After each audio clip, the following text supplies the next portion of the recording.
SRG. Okay, sir, I have 3 points lang.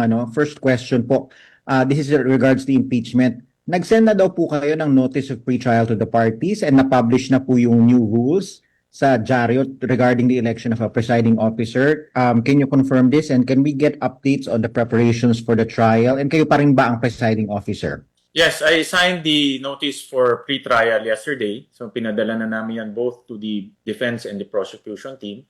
And the next step, they will send us their pre-trial brief containing the items in the pre-trial notice. So na-meet ko na rin yung ginawang pre-trial, ginawang impeachment internal team para to make sure that preparations are in order. At tuloy-tuloy yung ating preparations for the impeachment.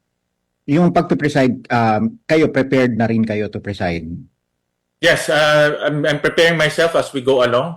So, ang importante naman dito ay yung calendar ay may sunod.